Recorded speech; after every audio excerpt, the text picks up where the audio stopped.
G'day, g'day. I've been wanting for quite some time to go down to the back end of the pines. I've heard you can get right through to up near Military Road using these roads. I meant to check where this actually is, but got all excited and forgot. But I've got a feeling this is somewhere around Neves Road. Now, there are some logs here, but I've just come down this way. I came down from Gnangara Pines, so I'm going back this way just to have a look at some of the places less seen. Now, this road just follows the power lines, obviously, out from the back of what I always used to consider the back of Pines, where the mud pits are. Now this track will take me straight through to there. I've always seen this track and wondered how far it goes, wondered how to get onto it, wondered what kind of tyre pressure you're going to need and how many times you're going to get stuck. Now, like I said, I think that might have been Neves Road or somewhere around that ilk of area, and I dropped my pressure knowing that it was going to be soft sand, which is the exact reason why I've never been down this track before. Just the look of it looked terrible, and most of the time when I come into the Pines I'm just on a quick drive through just for a little bit of fun, and I don't worry about dropping my pressure. A couple of hours today spare, so I thought, bugger it.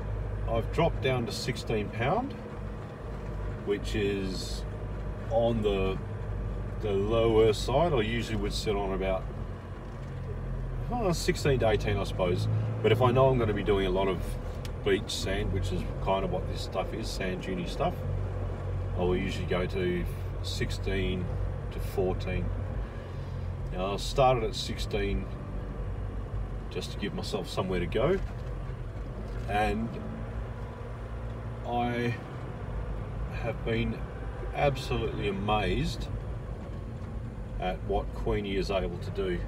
As you see, some of these tracks, they're not well used. Well, you wouldn't think that because it looks like a pretty deep trench. So maybe they are well used, maybe I don't know what I'm talking about, which has been pointed out to me before, which I'm not really bothered about. I just like dribbling on. I'm not here to inform you, as I've said before. I'm not here to give you any facts or suggest exactly how you should four-wheel drive. I'm a novice, I'm a learner. I just like exploring, and I have a chat while I'm doing it.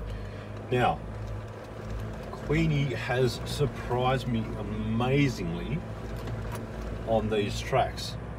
They are soft, deep sand. Yes, you can see that they have been used a fair bit.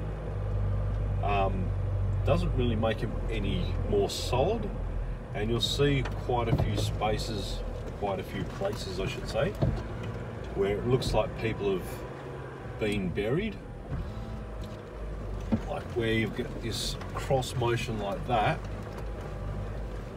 or a dip like this. Somebody's been coming up the rise, almost made it to the top, and then had a bit of a bury. There is a few of them along here. Like I said, I came out from the Pines up to whatever that road was, and there are places like this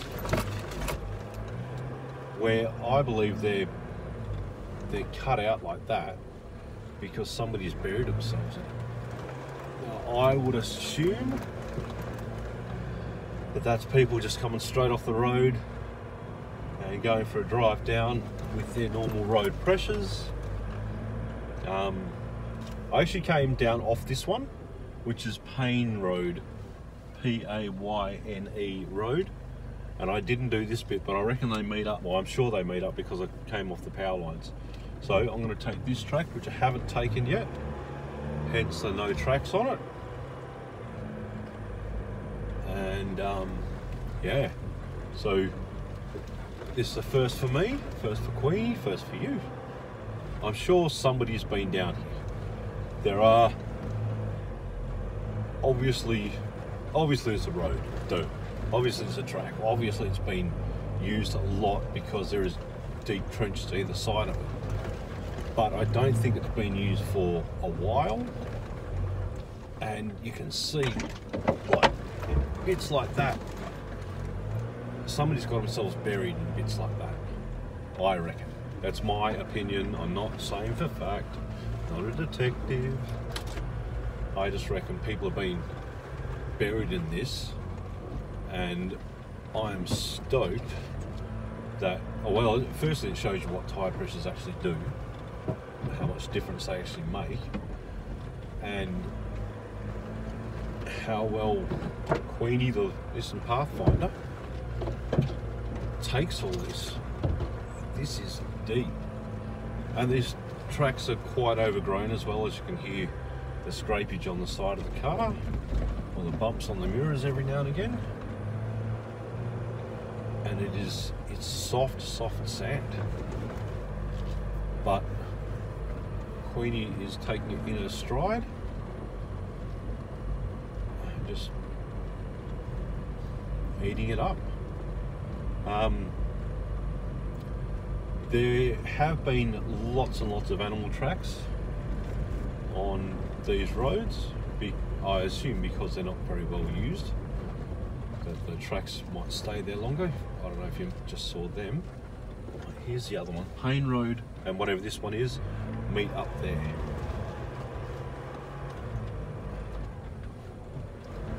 And I'm pretty sure that these tracks go out to the mud holes.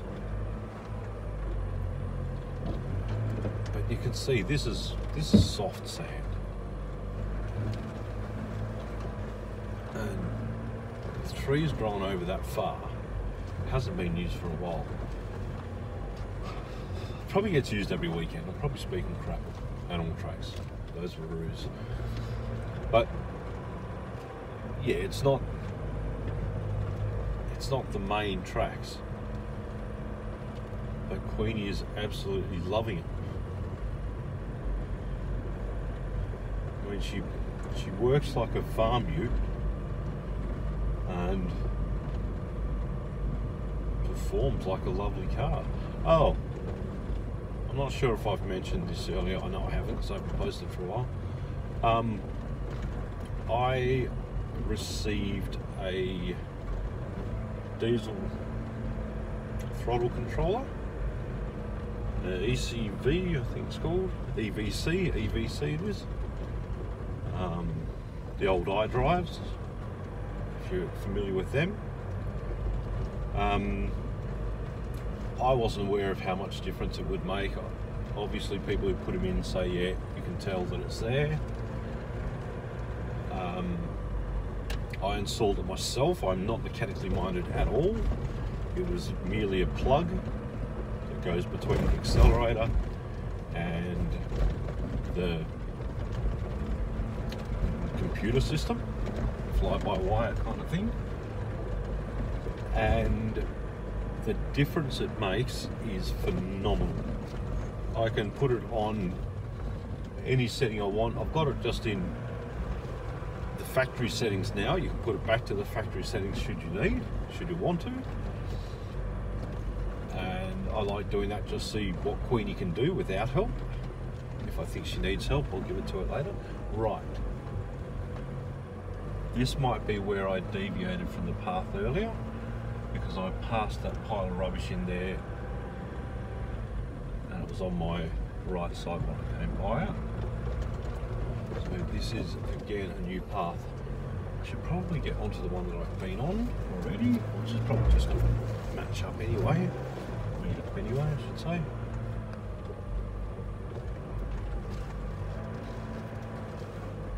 Nobody coming, excellent. Yeah, this is the one I came down on. Let me see, my tyre prints. Some of the only ones here. Still, you can't see them very well, actually. Oh yeah, that there. Now either way, this is pretty good. This bit of track is really nice, but and I didn't know how some of that other stuff up there was going to go. Now there was some hills up here that got a little bit puckery, a little bit scary. I was on the other side of the track when I drove it. I think I'll just follow my own tracks now and get back to what I did on the way down.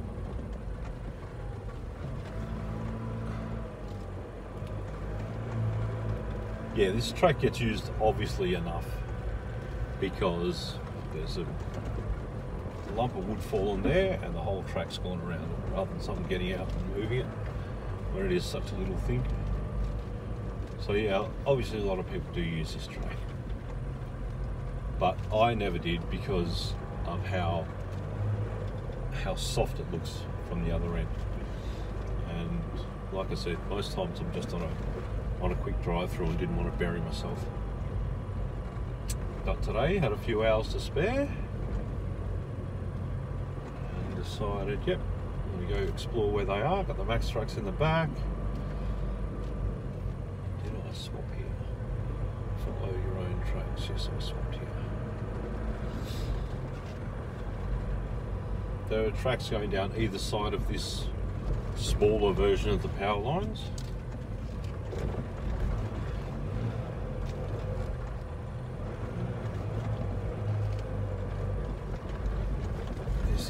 It is soft sand, but I'm just floating over the top. And Queenie, she's still a lightweight.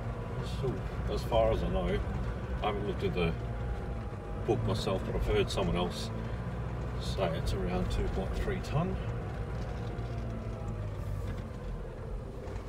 And it's probably around right in my eyes. Probably be about what I would expect.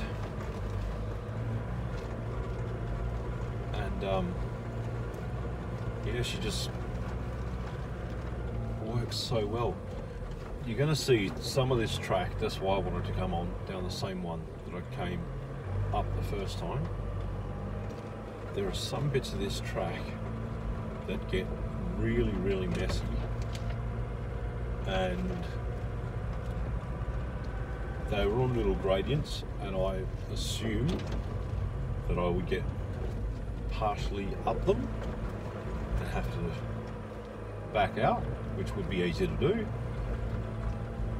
Going down a hill that you're not sure if you can get back up is not suggested. Look at these pink flowers on the left here. Little fireworks. Don't know what they are. Pretty.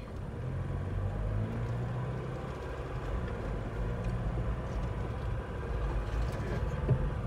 This bit's good, but we will be getting to a bit near the hills, and it gets really quite messy, and that's what I wanted to get on film.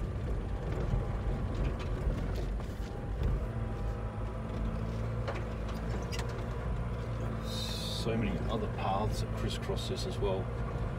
Might go have another, might go and have another look down some of them. I've got a few other places that I want to explore today with the pressures down that I've never really played on before due to that fact. There is a couple of sandhills over near Sydney Road that, now that I've driven this stuff and know how well Queenie does do with these pressures, I'm going to go and give them a go. Right, since I came through, I think I've actually smoothed some of this out a little bit, or it just looked scarier to me in the first time through it. But there were some bits around here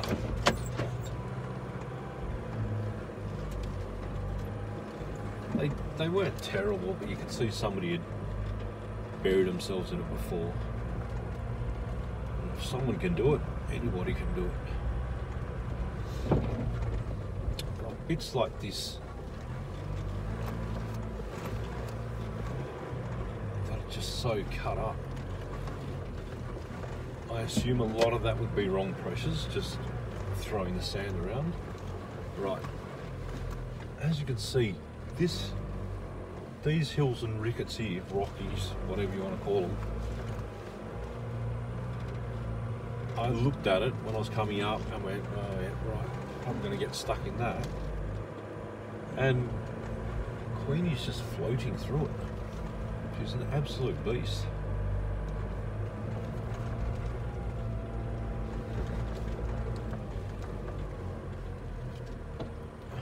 And I know I mean, in my head, I still expect her to be able to do what Jack did, the Subaru Outback I had. But and I know she's a real four-wheel drive where Jack was only an all-wheel drive. Like this. Look at it. It's an absolute mess. Straight through.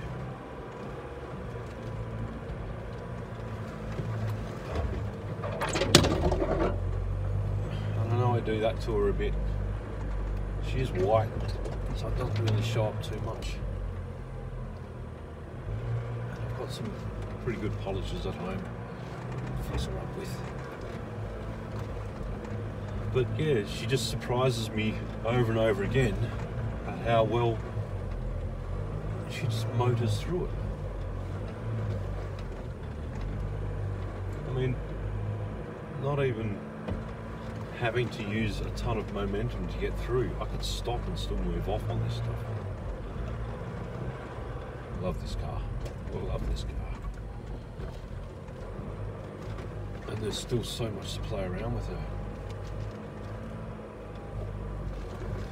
I do plan on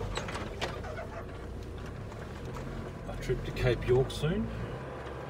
Now it sounds odd living in the other corner of the country, diagonal corner of the country, but it's one of those things that you've got to do just in case it ever gets closed. So before then I want to get a couple of things changed, and realistically I think I'm going to get by with just a snorkel and a 2-inch lift. A new suspension, obviously, not a body lift. Look at this bit. Messy, messy, messy, messy.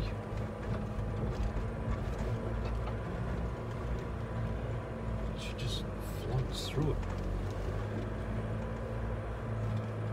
Anybody who's been on this sort of black sand stuff, look at it, it's terrible. And I came up here having to slow down for bumps like that. And Queen is still just dragged through it. Absolutely amazing, if you hadn't guessed. Okay, I believe this is the hill that leads back to the mud bumps, mud holes. Have a little play around in there. I'll turn the camera off before then. But yeah, get out there, guys. If you have the time, because as you saw on the other end of this track, this end of the track is not closed. There is nothing here saying that you shouldn't be driving these tracks. As far as I know, this is an off-road vehicle area for the trail bikes, whatever else you want to bring down here. And yeah, there is. I don't pass signs that don't tell me not to go past them. Not intentionally anyway. And this, obviously there's logs that were trying to close off the track at the other end. It's not the end I came from. I did go back into where I came out of when I turned around. I mean, you can't do a 3-point turn on a track like this. Yep, good. Now, we see this hill. This may be very close to the beginning. Now, those of you who have ever been in the Pines before will be close to knowing where we are.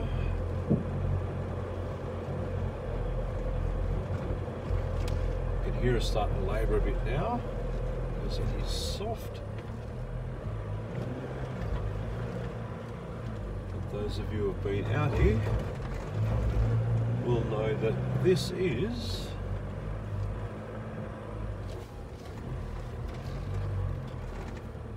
the entry to the mud pit.